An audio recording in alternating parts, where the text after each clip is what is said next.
Speaker number 10, Ronald E. Melvin. Finding common grounds.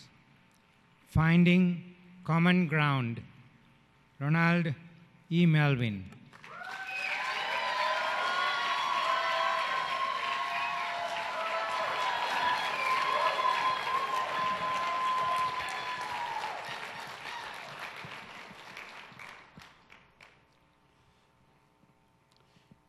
Have you never noticed how different your friends are?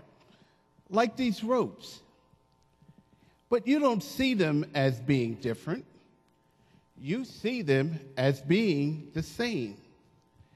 The reason for that is because your friendship is based on common ground. Contest chair. Toastmasters and distinguished guests, I have 3 stories for you this evening. The first was told to me about a wealthy woman returning home after a day of shopping. She had a little bit of extra time and she decided to stop in for a cup of coffee. She went into the cafe and placed her bags in the booth. She went up to the counter for the coffee. Pie. So she grabbed a piece and placed it on her table. Eating utensils. Went up to get them, but on her way back, she saw a scruffy man sitting at the table about to eat her pie. Well, she went in and sat in that booth in front of him and snatched that pie. He snatched it back. She snatched it again. He snatched it and ate a piece. She snatched it and ate a piece. And they went back and forth until there was no pie. He looked at her, picked up the cream. She nodded. He added it, picked up the sugar, 2 fingers, stirred it, and pushed the coffee toward her. She took a sip, pushed it to him.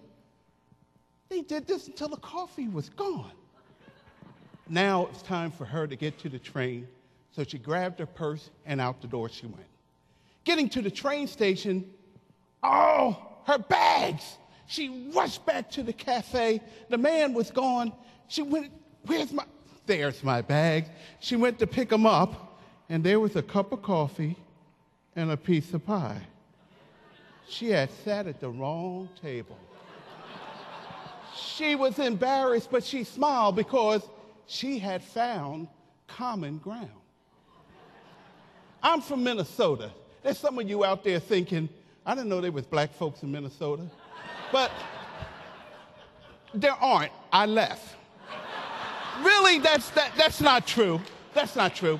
You see, I set that up for this next story. You see, ZZ Top was coming to Minneapolis. I lived 100 miles away, and I wanted to see them. They're a Texas blues band. I arrived and found my seat on the left-hand side of the stage, in the middle, about 7 rows up. Sitting there, I looked around that stadium, and I did not see a person of color anywhere. Maybe they were behind me. No. So what? Well, it filled up, and I heard the announcer say, there are 33,000 people in the auditorium. I said, yeah, 33,000 plus me. Now, at about this time, out came ZZ Top. They did a wonderful show. Then there was an intermission. And then came a group called Leonard Skinner. They do country rock. Not my thing, but good music. Well, they came out on stage. One of the band members grabbed the mic and said, there won't be any rap music in here tonight. And with that, the largest Confederate flag I'd ever seen unfurled from the ceiling down to the floor and went from the left of the stage to the right. I said, oh, God, don't let them have a Civil War flashback. At that point, they started singing Sweet Home Alabama. The crowd went wild. They leaped to their feet. In the back of my head, I heard my daddy say, son, when in Rome, do as the Romans do. So I leaped up, Sweet Home Alabama. That's where, the next thing I know, we had our arms around each other's shoulder. Where the sky is so blue. At that point, they introduced me to one of their friends, Jack Daniels. Oh, yeah, Sweet Home. We had a great time. We had a marvelous time. And when it was all over, they shook my hand, gave me a hug, and said they hoped to see me at another concert. On my way home, I thought about it. I was the one that walked into that room with bias. I was the one that was prejudiced. But I smiled because I found common ground. Bruce and I were from different cultures. There was nothing about us that were the same. We found common ground in motorcycles, especially Kawasaki. We had met at the Kawasaki Pavilion in Daytona. From then on, we always rode around together on the weekends.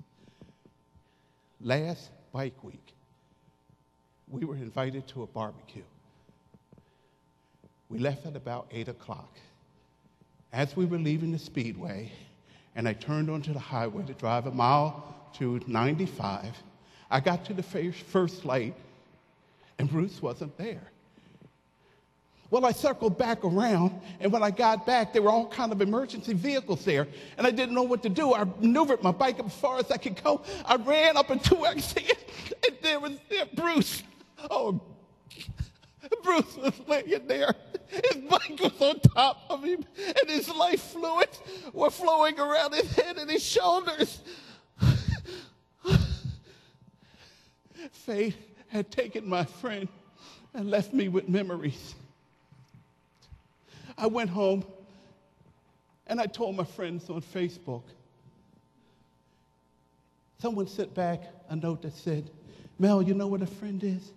A friend is someone who reaches out for your hand and touches your heart. And that's what Bruce did. So I say to you folks, stretch out your hands. You will touch hearts, but you'll be more successful if you first seek common ground. Contest chair.